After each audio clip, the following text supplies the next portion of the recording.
Hola amigos de Contexto. Bueno, este es el primer programa que grabamos este año con Julio Ortega y yo, pero justamente tenemos aquí a Pedro Cava. Nosotros grabamos todos los jueves este día de Pedro Cava, donde analizamos actualidad, felicitando a Pedro. Gracias. Muchas cosas buenas para ustedes, amigos televidentes, también.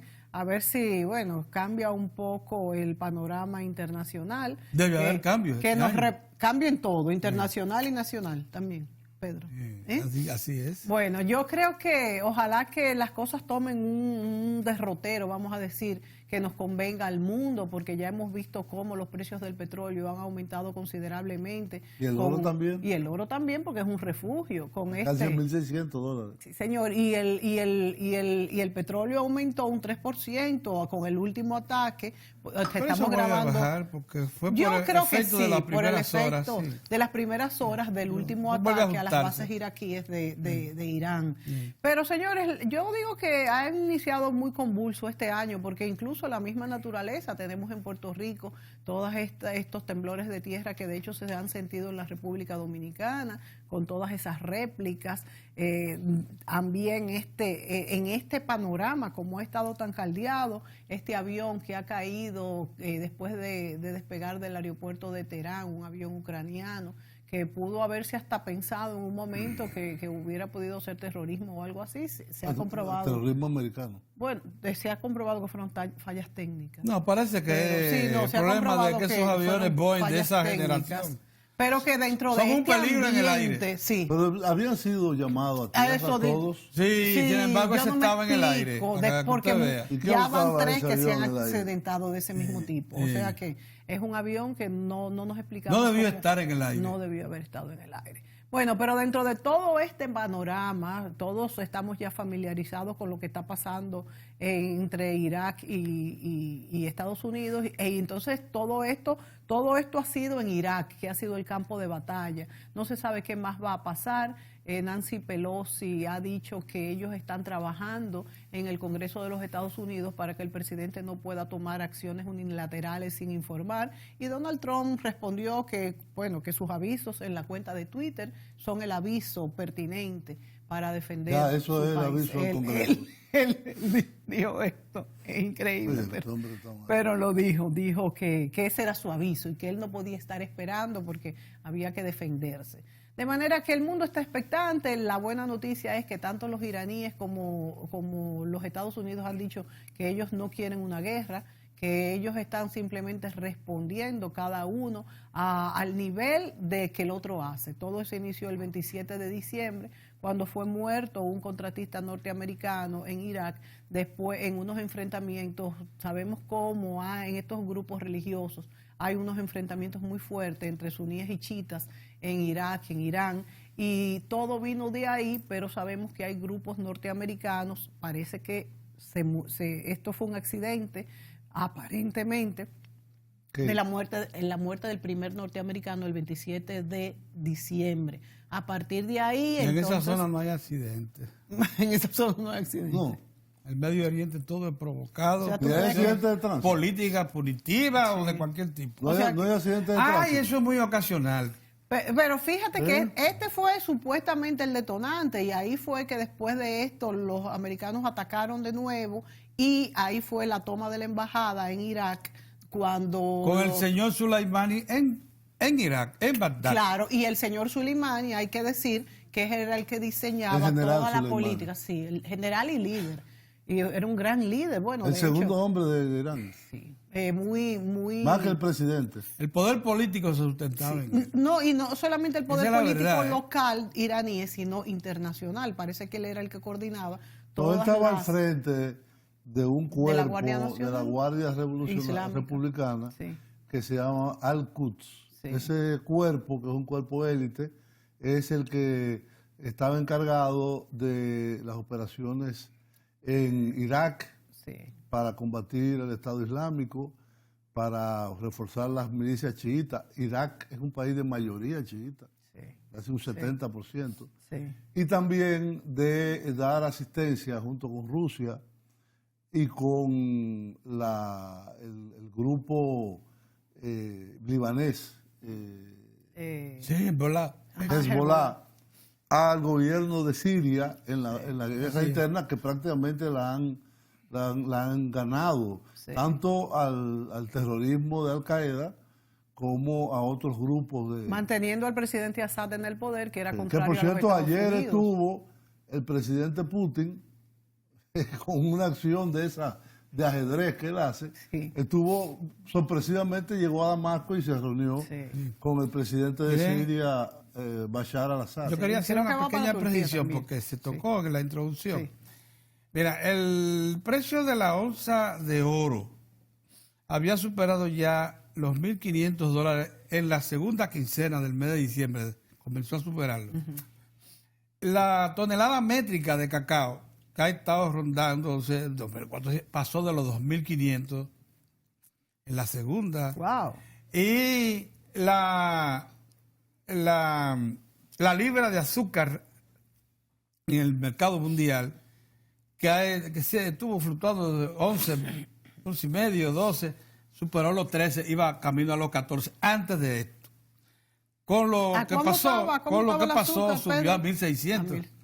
La onza de oro subió a 1.600 por horas.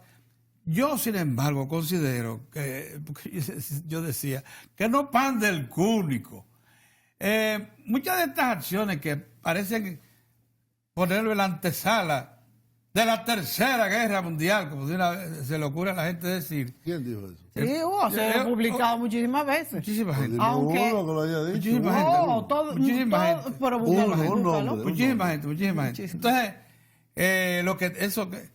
lo que pasa, sin embargo, es que no calculan que hay eventos de esta naturaleza que son episódicos, que son señales que se mandan para poner en su lugar asuntos que se quieren puntualizar.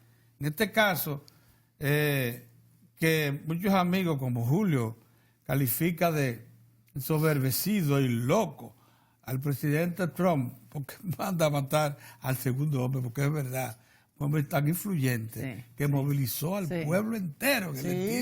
Una cosa increíble. No, y hacían cánticos de alabanzas y amenazas sus seguidores. Pero dice el señor Trump que con la eliminación de él también se elimina un posible paso a precisamente una tercera guerra, porque parece que el hombre de armas a tomar y de acciones punitivas muy bueno, de hecho se ha dicho que no ha habido mucha respuesta porque ya él no está.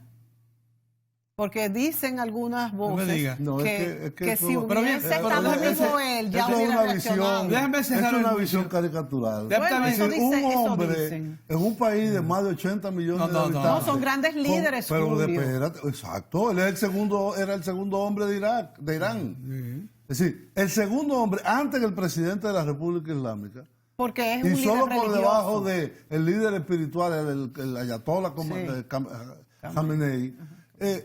No puede ser que él fuera el único, que la falta de él descabeza en esos países, señores, en esos países hay grandes líderes religiosos. No es así. Pero yo lo que quería llamar la atención es otro aspecto que yo creo que sí debemos considerar, que tiene algún valor, que es el siguiente. En todo esto, notemos una cosa, ambas naciones tienen en cuenta mucho el concepto de soberanía territorial. Se dispararon unos cohetes, yo le llamo cohetes a los misiles esos, unos cohetes desde Irán que fueron a parar a dos bases iraquíes con presencia norteamericana. Pero Irak no tiene soberanía. Irak es un país ocupado por los americanos. Los Estados Unidos, no sabías que lo invadieron. Le mandan hace 15 años. Le mandan un torpedo, pero ya guiado, teleguiado, con su cosa adentro, al señor Soleimani, pero en Bagdad, no en Irán. Bagdad ha sido el campo de batalla. ¿Qué quiero yo decir con esto? Que la soberanía en ambos casos se preserva. Fíjate tú, hay muchísimas bases norteamericanas en el Medio Oriente y muy cercano a Irán. 80. Y las que se atacaron fueron allá. Ninguno de los misiles esos fueron a parar a las bases norteamericanas. O sea, lo que tú quieres decir es... Ninguno. Pero claro que sí. Ninguno de los dos. Las dos bases que atacaron son ayer. bases iraquíes. Ahí tú hablas tontería. No hables tanta tontería. No seas tan desinformado y tan apasionado, Pedro.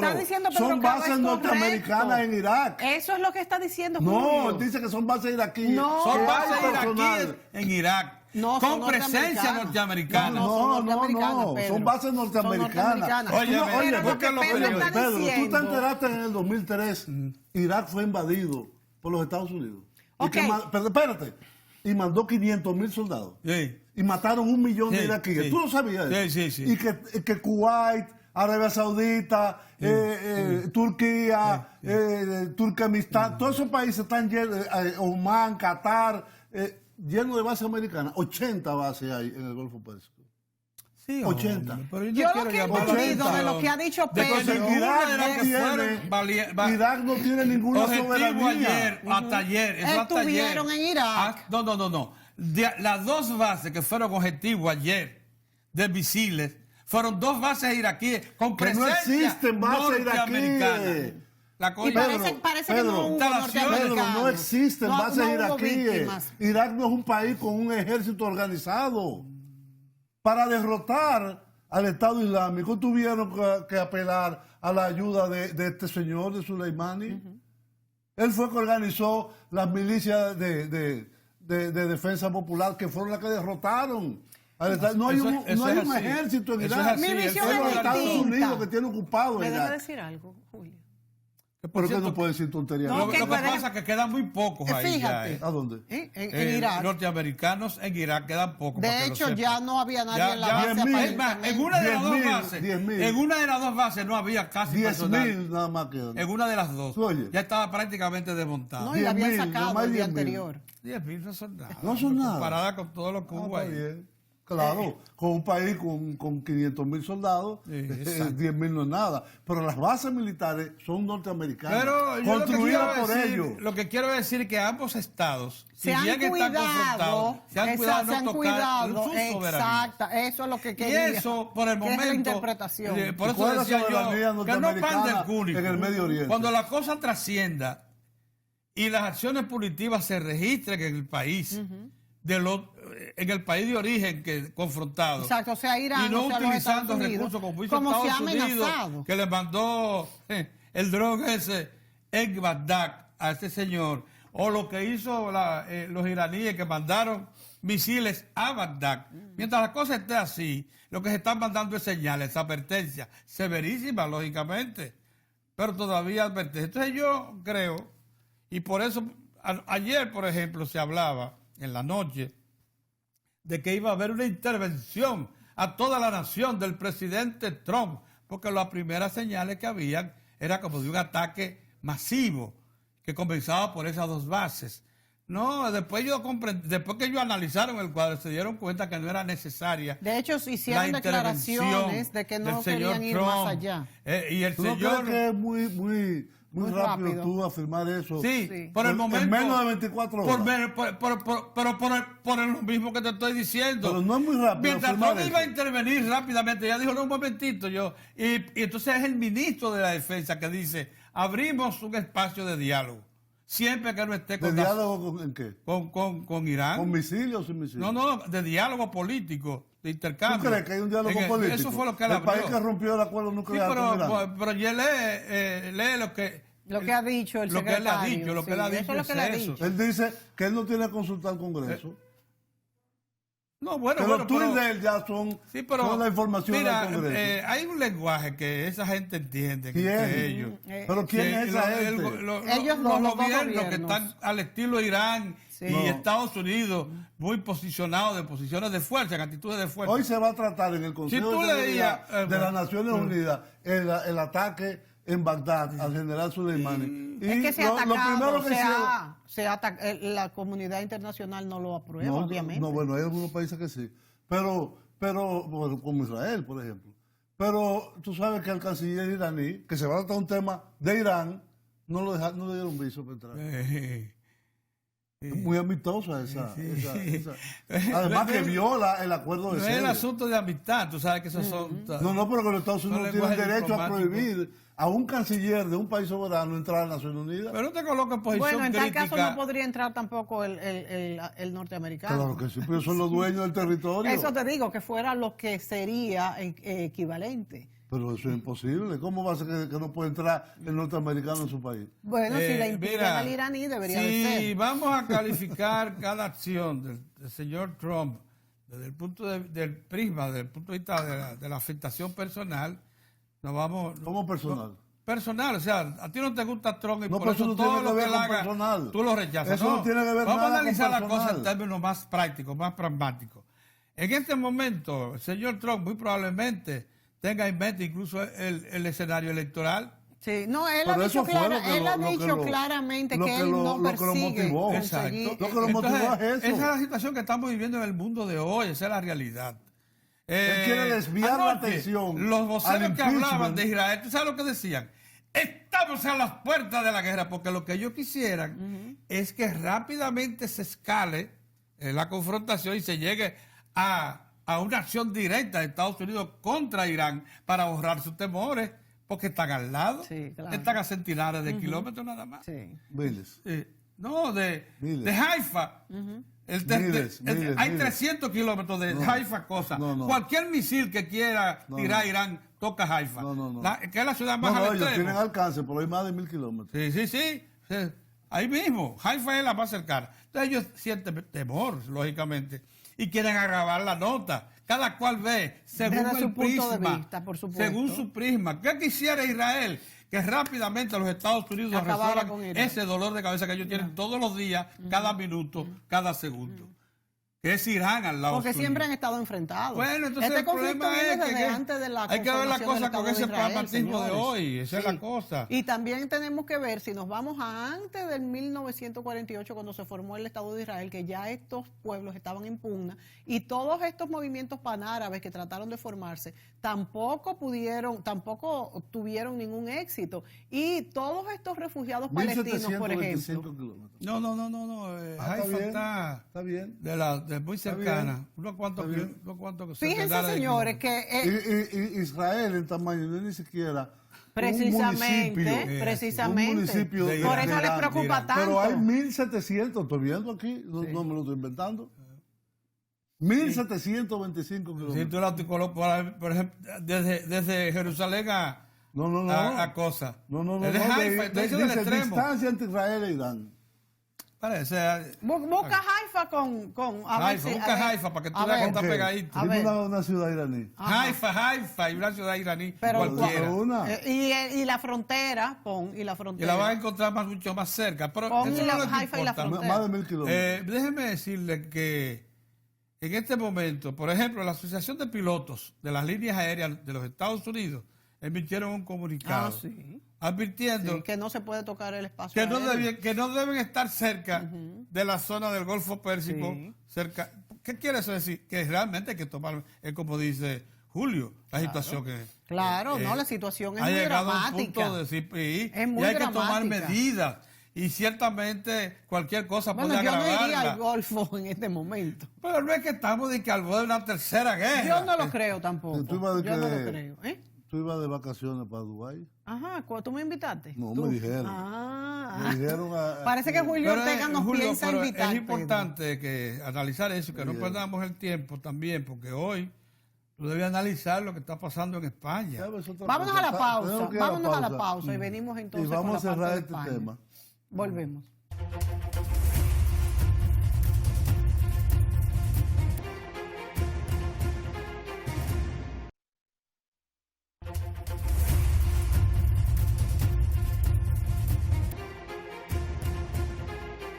Sin retroceder un milímetro ni contra Irán ni contra sus detractores internos, Trump tuiteó esta tarde que sus avisos en los medios sociales deben servirle de notificación al Congreso de que si Irán ataca a cualquier persona o blanco, Estados Unidos responderá de manera rápida, contundente y muy posiblemente de manera desproporcionada.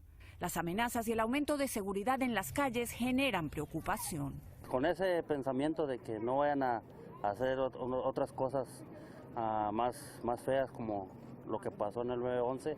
Pero el gobierno dice que está listo a responder a cualquier ataque e insiste en que mató al general iraní para proteger a sus ciudadanos. That the risk from doing nothing exceeded the risk of taking the action that we took.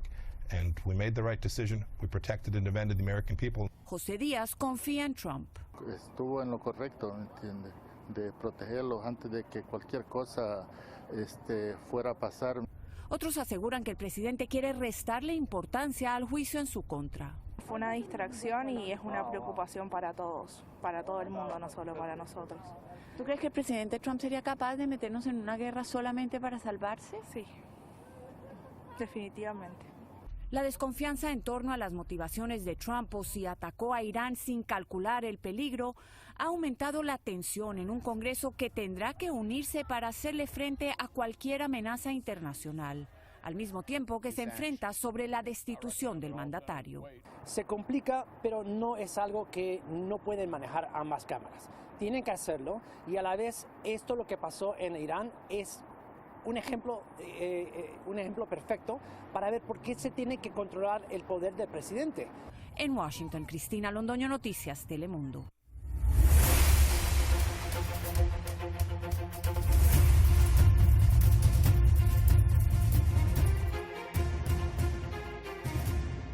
Bien, amigos, ahí veíamos esta reseña por parte del noticiario Telemundo sobre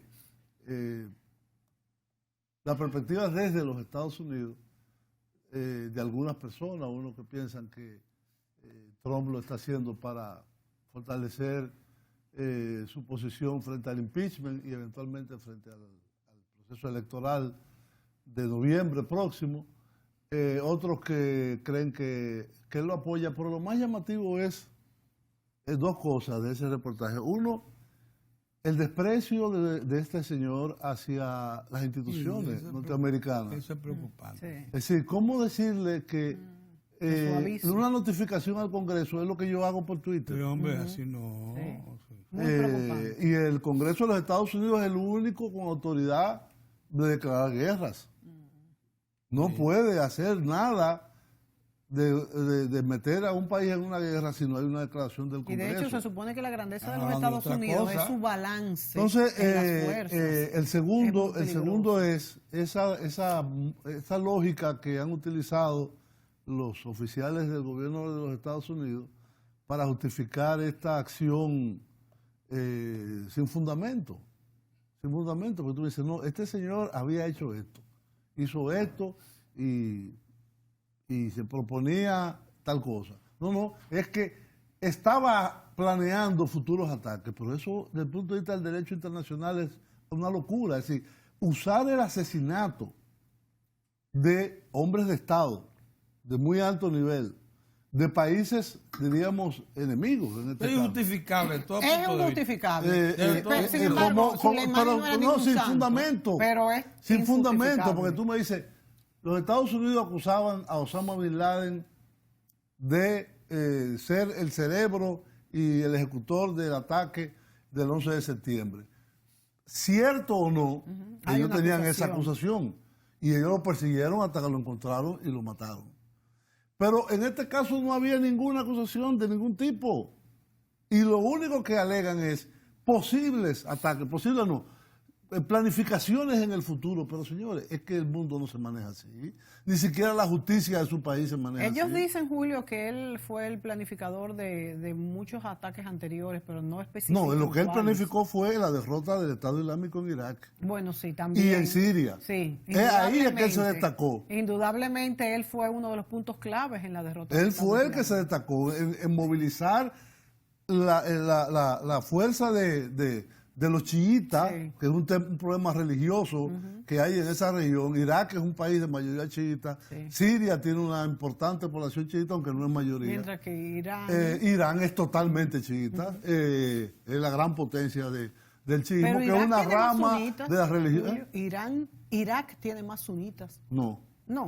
¿Y Siria? 30 y 70. Los sunitas son minoría en Irak, pero son mayoría en Irán. Y mayoría absoluta. Absoluta. Ahora, es un son minoría en sí, pero Siria. es un problemita que tiene 1400 años. Claro. Pero eso explica muchas cosas. Y claro, que nosotros no lo entendemos desde aquí. Sí, hay expresiones culturales, estilo de vida. Acciones políticas. Unificación de razas, de tribus.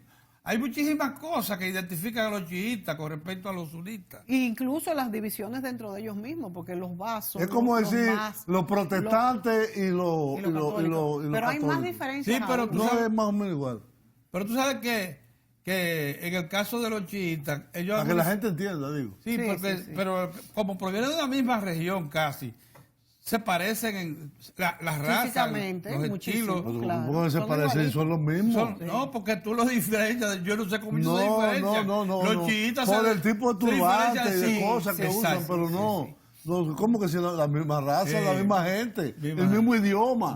Pero dentro de los sunitas, los Baas son los que son... No, son los menos... El Baas es un partido político. No, pero ellos son, que no son tan religiosos. No, el Baas es un partido político que se llama Partido Socialista Panárabe. Sí, exactamente. Que era, pero un son partido... menos radicales, Julio. No, lo que pasa es que son laicos. Exacto, son laicos. No propugnan ningún tipo de estado religioso. Porque fíjate que en la mayoría de los conflictos... ¿Pero qué tiene que ver Baas ahora con esto? Que son una rama que se ha apartado un poco de la religiosidad. Y eso es importante. No, porque el partido que gobierna en Siria es el Baas. El que gobernaba en Irak con Saddam Hussein era el Baas, ese lo desbarataron. No eran, ninguno de los dos eran religiosos, pero en el caso de Siria, son grupos que vienen de una misma región, los mismos que Saddam Hussein, que venía de Faluya, de la zona de Faluya, que son sunitas, y lo de Siria es una rama del chiismo. Lo que te quiero decir, Julio, es que dentro de estos mismos grupos religiosos, chiitas y sunitas, hay también grupos en pugna, porque no todos los sunitas apoyan al que queríamos resaltar antes de cerrar. El problema no es religioso. Mira, hay algo que queríamos resaltar antes de cerrar el tema. La semana pasada, a finales, circuló en las estructuras de gobierno de lo que queda en Irak una comunicación elaborada por el Departamento de Estado de los Estados Unidos, en la que le anunciaba a los Estados Unidos al gobierno iraquí que iba a retirar sus fuerzas armadas del territorio iraquí.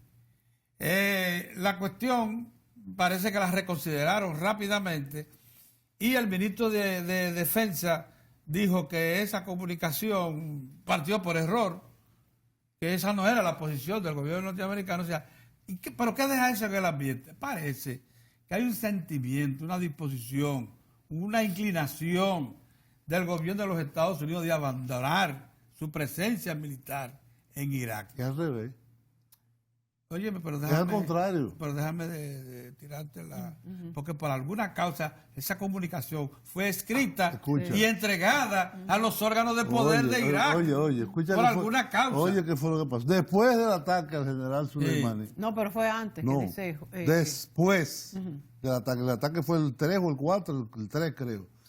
Y el Parlamento de Irak, que es el que elige al primer ministro, adoptó por inmensa mayoría una decisión de que todas las tropas extranjeras se retiraran de Irak. Y se la comunicaron a los Estados Unidos. Y lo que responde ayer el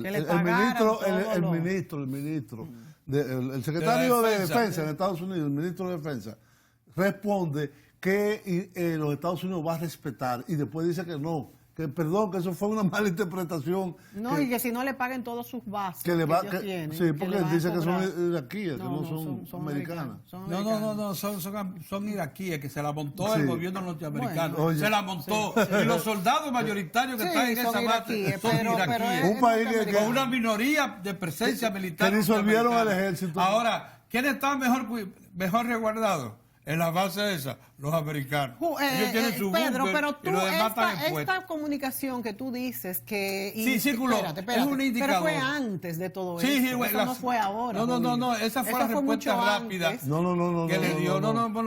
Sí. Mira, fue antes. Fue antes. Ahora bien. Ahora la corrección se produjo ayer cuando ya el señor... El ministro, claro, porque ya no pueden. Ya ellos no pueden irse. En estas circunstancias. Parecería que le están huyendo al problema. Y eso sería también un recrudecimiento. Pero tú sabes lo que quiere decir eso. Sin embargo, dejen el ambiente. Parece ser que los norteamericanos están pensando seriamente. Fíjate que ya se fueron de Siria. Bueno, pero Trump lo ofreció. La mayor parte de la presencia militar en Siria la sacaron. Y la sacaron en un momento doloroso. Sí. Porque en esa parte donde ellos estaban, la minoría kurda, se soportaba en ellos para sobrevivir. Y aún así, ahora fue por una llamada de Turquía. Los norteamericanos se fueron. Ya queda muy poca cosa norteamericana en Siria. Yo no tengo por qué pensar que no tengan la misma actitud con respecto a Irak. Ellos parece que quieren abandonar. Yo pienso lo mismo. Lo que pasa es que bajo este punto de vista, estas circunstancias ahora no van a poder abandonar. Esto no, porque esto lo presentaría como una potencia que abandona, que levanta la sábana en cualquier momento y se va. Sí. Bueno, pero no les conviene. Ellos en este momento no, pero parece que hay una actitud de abandonar la zona. Lógicamente, todos estamos hoy lamentando que no existe un Saddam Hussein que ponga el orden en Irak. Ellos fueron que lo destruyeron. Que no exista un Muammar Gaddafi que ponga el orden en Libia y esas cosas. El mismo, o sea que la primavera árabe fue un fracaso para el mundo. No, la primavera árabe no. Fracaso. La primavera árabe no. ¿Qué? La intervención norteamericana en Irak, la invasión, la segunda invasión en el año 2003, de la primavera. No fue producto de la primavera árabe. Fue mucho antes. Fue producto de la primavera árabe. Y el derrocamiento de Muammar al-Gaddafi no fue producto de la primavera árabe, sino fue una acción de Francia, Gran Bretaña y Estados Unidos que se propusieron derrocarlo y matarlo. Y lo hicieron. Sí, eso es verdad. Pero después siguió caminando hacia la primavera árabe. Entonces, hoy por hoy ya la comunidad internacional, querían hacer lo mismo el pueblo norteamericano quiere ver a sus tropas fuera de esa zona. Quiere ver a sus muchachos fuera de ahí. El 80% está en contra. Según una encuesta ayer de Gallup. Pero fueron promesas de campaña de Trump, además, sacar a las tropas. Una cosa con violín y otra con guitarra. O sea que se supone que su gobierno es anti-intervencionista. ¿Y quiénes están temblando? ¿Tú crees? Si eso acontece. No lo creo, pero eso dice. ¿Sabes quiénes tiemblan si eso acontece? Los israelitas. Sí, claro. Porque eso es lo que lo quieren ver, es a los yanquis involucrados en todo el conflicto. Porque lo ven como una defensa. Porque forma parte de su segunda línea de defensa. Sí, son sus aliados. Y son sus aliados. Vámonos a la pausa y venimos con otra parte del mundo. Para que tú veas cómo se manejan las cosas según los intereses, ¿sabes? Claro. Volvemos, amigos.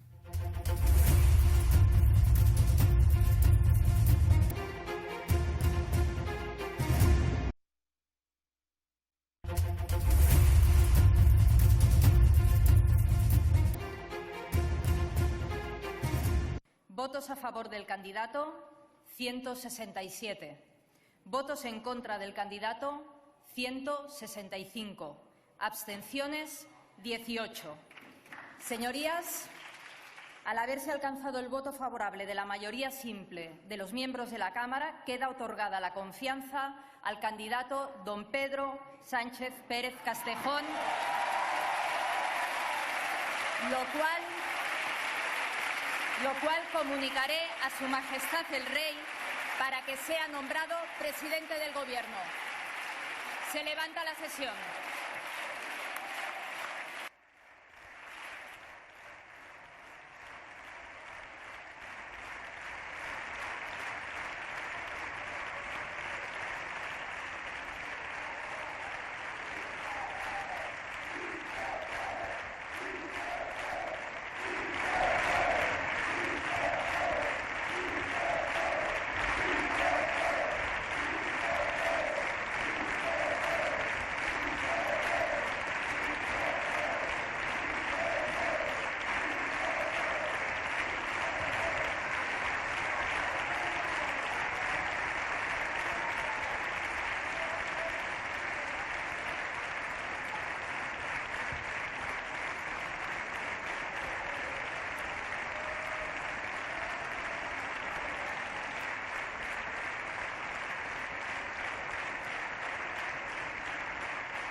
Bien, amigos, ahí veíamos un video del momento en que se proclama la elección en el Congreso de los Diputados, como le llaman en España. De Madrid.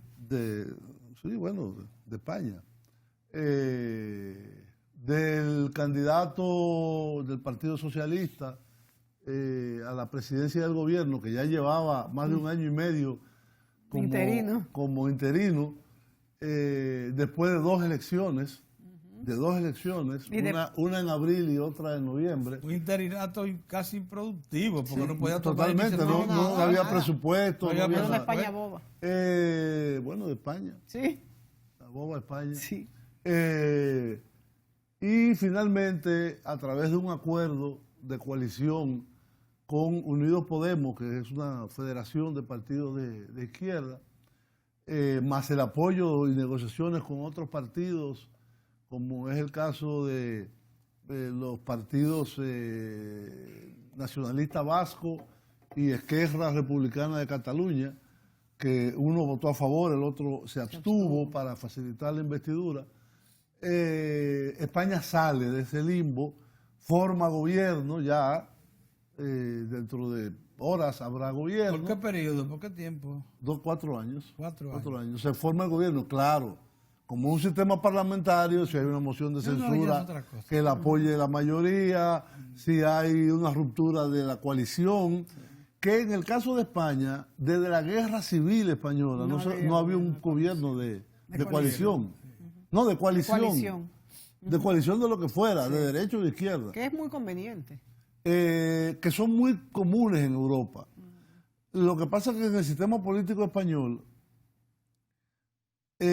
hubo un predominio casi absoluto por 40 años de dos partidos, un bipartidismo casi perfecto entre el Partido Socialista y el Partido Popular. Sí.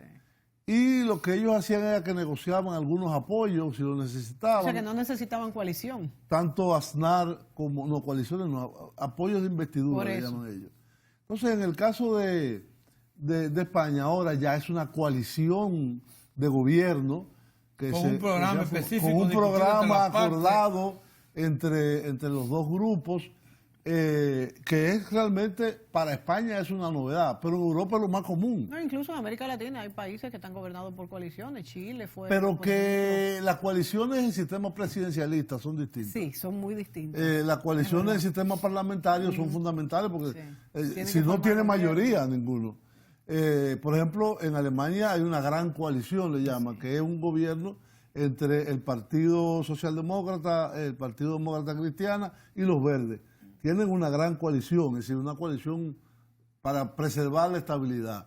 En Italia ahora mismo gobierna un gobierno, tiene la presidencia del gobierno y los ministerios, una coalición entre el Movimiento 5 Estrellas y el Partido Democrático. Y uno tiene la presidencia, el otro tiene la vicepresidencia. Yo creo que esto es muy saludable para esos países. Claro, pero necesita mucha coherencia porque son partidos distintos y programas de gobierno muy específicos. Pero yo creo que ahí está su riqueza. También es bueno explicar, Julio, esa transición que ha pasado España políticamente de ser un país dominado por el PP y el PSOE y ahora con estos nuevos partidos como Ciudadanos y Podemos que han irrumpido, vamos a decir, en el escenario electoral y se ha logrado pues esta coalición con estos partidos distintos. Una coalición de izquierda. En este caso. Con un programa de izquierda. Con profundas reformas. Ciudadano no está. Con profundas reformas al status quo. Sí. Con un vicepresidente con una colita. Sí. ¿Y eso qué tiene que ver? Nada. Tú tienes el pájaro loco de Gran Bretaña. De Boris. Está todo despeinado. ¿Y cuál es el problema de la cola? Sí, no, pero Julio, son señales. Yo creo que debemos sacarte provecho. Julio conoce muy bien la problemática española. De hecho, tiene la doble nacionalidad. Por tanto, él siente por allá y siente por aquí. Sí. Y ahora voy por la haitiana. Qué bueno. Julio, sí, ¿cuáles son las propuestas que llevan al poder esta coalición? Tú y yo no. ¿Cuáles son las propuestas de reforma en los planos político, económico y social? Yo te comentaba de que en España, que durante el periodo de la democracia, desde 1980, 81, después de la consolidación, en el 82, que llega el Partido Socialista al gobierno, fue un país que tuvo muchas conquistas sociales, en términos de seguridad social, del sistema educativo, de la atención a los envejecientes, de infraestructuras, etcétera. Entonces, desde la crisis del 2009-2010, eso ha comenzado a retroceder, las reformas que se hicieron durante el periodo de Rajoy fueron todas para eliminar derechos, para privatizar la salud, para privatizar la educación, para cambiar el código de trabajo, aún todavía para promover la precariedad más, para aumentar algunos impuestos que impactaban mucho en la economía popular, como es el caso del IVA, que a pesar de que él prometió de que no aumentaría el IVA, lo aumentó de 18 a 21. Lo primero que hizo fue el gobierno de Rajoy en el 2011. Es decir, en España, yo pienso, por lo que he leído del programa conjunto de coalición entre socialistas y Podemos, que lo primero que van a hacer es tratar de recuperar derechos que habían sido conquistados. ¿Cómo pudieran hacer eso? No, con legislaciones. No, pero me refiero, si ya tenemos un IVA en el 21, si tenemos una fuerte por ejemplo, deuda el cambio del sistema fiscal, en el cual los que tienen más paguen más. Para recuperar toda esa atención. Para recuperar recursos para poder mejorar la atención del sistema sanitario, que es muy bueno. Sí. Vaya y diga, para mejorar la educación pública, para garantizar educación universitaria gratuita, que no la hay ni siquiera en las universidades públicas. Sí. Para garantizar un salario mínimo más adecuado. Para darte un dato, el año pasado el salario mínimo en España estaba en 645 euros. Ay, Dios. Y la meta del gobierno es llevarlo a 1.200. ¡Wow! Pero es mucho. Duplicarlo prácticamente. Aún así, está por debajo de la media de la Unión Europea, de la zona euro. ¿Cómo van a revertir esta situación terrible de una sobreoferta extraordinaria de vivienda, pero además el que toma un crédito en España, lo que... Hipotecario, sí. Si no lo paga, simplemente pierde la propiedad y queda con la deuda. Así es. Pierde la propiedad y queda con la deuda. ¿Y por qué? Porque así es que opera el sistema. Una locura. Entonces mucha gente, por eso es que característico que buena parte de la clase media casonera hasta se decide, pero no es para hay centenares de viviendas, como dice, cientos de miles que no la usan, vacías. Pero entonces, ¿qué hacen los organismos con estas viviendas que las pierden y ya no son pero además hay otro tema. Los bancos? En el año 2012, el colapso del sistema financiero en España, producto de la crisis hipotecaria, llevó a que la Unión Europea hiciera un rescate al sistema financiero. Sí. Claro, la Unión Europea le prestó al gobierno español, no le prestó a los bancos. Sí. Y el gobierno español distribuyó con el compromiso de que eso sería recuperado. Esta es la fecha ahora de que no se ha recuperado ni un centavo de 61 mil millones. Con tanta deuda. 61 mil millones. Hay un impuesto especial a los bancos que se ha propuesto para que paguen esa deuda. Sí. Pero claro, paguen esa deuda. La verdad es que el neoliberalismo se instaló en casi todo Totalmente, pero no, en España de manera y fue salvaje. En perjuicio de los trabajadores de la clase media. Yo no he entendido en perjuicio abierto, casas están vacías. Yo no entiendo. Entonces, ¿qué se hace con ellas? ¿Por qué tú dices que lo que pasa es que la tienen en su balance, fondos de inversión, bancos. Sí. Por ejemplo, hay un banco muy grande que se llamaba, que era como decía aquí la Asociación de Ahorro y Préstamo. Sí.